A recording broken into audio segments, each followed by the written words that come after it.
Hello guys, welcome back to the GSMC Hoops and Heels Women's Sports Podcast, brought to you by the GSMC Sports Network. We just got done talking about the Women's College World Series games that happened today and also predicting Game 3 and 4. We're now going to transition to talk about soccer. We're going to talk about the NWSL draft picks and how they're doing. So on January 12th, 56 NCAA women's soccer student athletes were picked in the 2024 National Women's Soccer League draft to advance their careers to the professional level. The NWSL draft consisted of 4 14-player rounds, which was the league's largest draft class yet. The draft featured players from 30 different colleges, 5 of which saw a player drafted for the first time in program history, which is great. Obviously, we're not going to talk about all 56 players. I wish we could, but that's just not, that's a lot of time there. We're just going to talk about the top 10 draft picks and where they're headed to next, or where they're headed right now, I should say, and how they've been doing, how they did, and, all of their successes, or maybe all of them have been successful. So we're going to talk about all of that. Before we start, I wanted to remind you guys to like and follow the show, and to become a part of our show to tip and donate using the link gsmcpodcast.net. This also puts your questions and comments at the top of the list so that I see them and they get read on the air. And of course, it really does help the show. I'm so sorry, I just blanked out on what the link was, and it's right in front of me. And once again, the link is gsmcpodcast.net. We really do appreciate all your guys' support. So now that we got that out of the way, it is time to talk about all of these amazing soccer players. Okay, so the number 1 pick was North Carolina's forward Ally Sentnor. UNC Chapel Hill had the most players drafted in the NWSL with a total of 6 players. That's huge. That is a huge accomplishment for the school. Sentnor signed a 3-year contract with the club in February 2024. She made her debut as a starter in the season opener against the Chicago Red Stars on March 16th. The next week, she scored her first professional goal, taken from the corner of the penalty box off a long dribble, and a 2-1 home win over the North Carolina Courage on March 22nd. Since then, she has played a total of 11 games and scored a total of 2 goals and had 2 assists. Also, in 2022, Sentnor competed at the international level in the U20 FIFA Women's World Cup, where she scored 1 goal in 3 matches. She truly is, it makes sense. It makes very much sense why she is the number 1 draft pick. She has so much skill, and she's so speedy, and she has already accomplished so much, being this is her first year. I don't know, she's just so impressive. I can't. Anyway, we're now going to move on to the second pick from North Carolina, again, now playing for the Bay FC, which is Savvy King. Her full name is Savannah, but she goes by Savvy. King was the starting center back for North Carolina in 2023. Head coach Anson Dorrance called her performance in the team's scoreless season opener at Penn State the, quote, best first game performance by a freshman in program history. In the first 3 weeks of the season, she received 2 Atlantic Coast Conference Defensive Player of the Week awards, as North Carolina conceded only 2 goals in the first 6 matches. Also, in 2022, she played in the U17 FIFA Women's World Cup. King made her debut as the starting left back in the Bay FC's first game ever against Angel City FC on March 17th. She's been pretty strong so far. The number 3 player was Corey Bethune, playing for the Washington Spirit. She played 3 seasons at the University of Southern California, but ended up missing her freshman season due to an ACL tear. Bethune transferred to the University of Georgia for the 2023 season, though she tore her ACL again for the 3rd time while still at USC finishing her undergraduate degree. She led Georgia to the first season postseason title in program history at the 2023 SEC tournament and was named the tournament's most valuable player. She signed a 3-year contract with a 1-year option with the Spirit. She scored her first professional goal late in stoppage time to beat Bay FC 2-1 on March 23rd. The following month, she scored in consecutive wins against the Houston Dash on April 12th and NJ/NY Gotham FC on April 20th. For her performance, she was named the NWSL Rookie of the Month for March.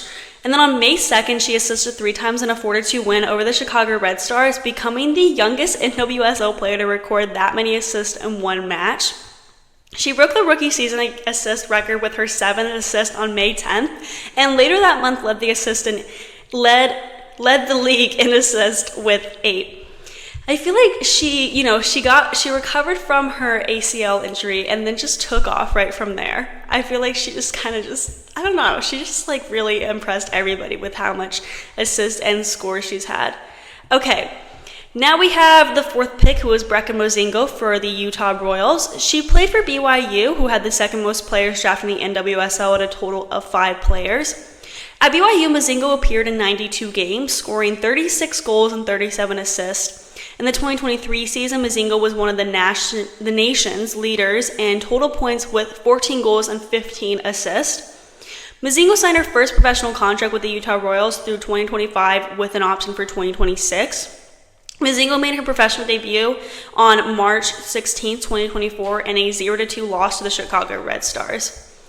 Number 5 in the draft was Hal Hirschfeld from Clemson University, now playing for the Washington Spirit. Hirschfeld played 5 seasons as a defensive midfielder for the Clemson Tigers from 2019 to 2023, earning third-time All-ACC honors as a sophomore, second-team All-ACC as a junior and senior, and first-team All-ACC as a graduate student. In her last year at Clemson, she led the Tigers to the semifinals of the 2023 NCAA tournament and was named to the All-Tournament team. For the Washington Spirit, she made her debut as a starter in the season opener against Seattle Reign FC on March 17th. The next week, she scored her first professional goal to equalize in a 2-1 home win over Bay FC on March 23rd. She equalized again in a 3-1 comeback win against the Houston Dash on April 12th. Number 6 in the draft was Ryland Turner from UCLA, who now plays for the Racing Louisville. She finished her collegiate career ranking 5th at all time at UCLA in goals, game-winning goals, and multi-goals, and 6th in total points. In 2021, she became the first college athlete to sign a name, image, and likeness deal with the sportswear company Nike.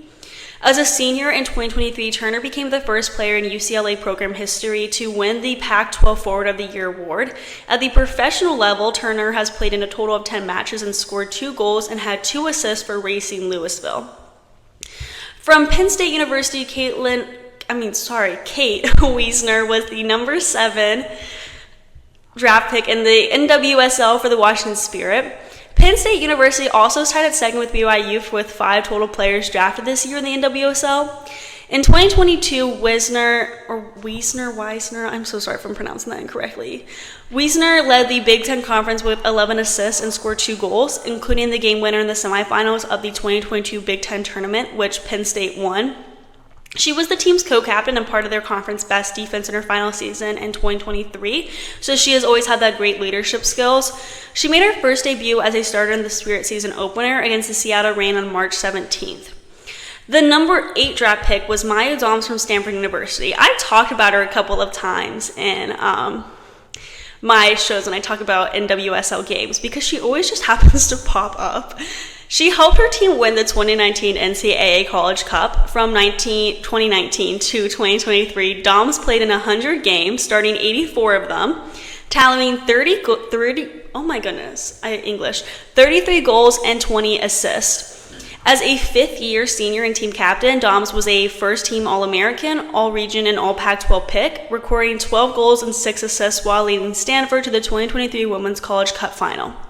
Now on the Bay FC, she scored her first goal during a preseason match against San Diego Wave at the 2024 Coachella Valley Invitational. Doms made her professional debut on May 1st, coming on in the 76th minute as a substitute in Bay FC's game against the Portland Thorns. The number 9 draft pick was Ally Lemos from UCLA. She is playing for Orlando Pride, and we've talked about this a bunch of other times. Orlando Pride... Wow, I am so sorry, I keep stuttering. Orlando Pride is ranked 1st right now and has a winning streak of 5 games. They're doing absolutely phenomenal. I recommend watching their games if you have a chance. As a freshman, Lemo started all 25 games, registered a conference-leading 9 assists, and also scored 1 goal at UCLA.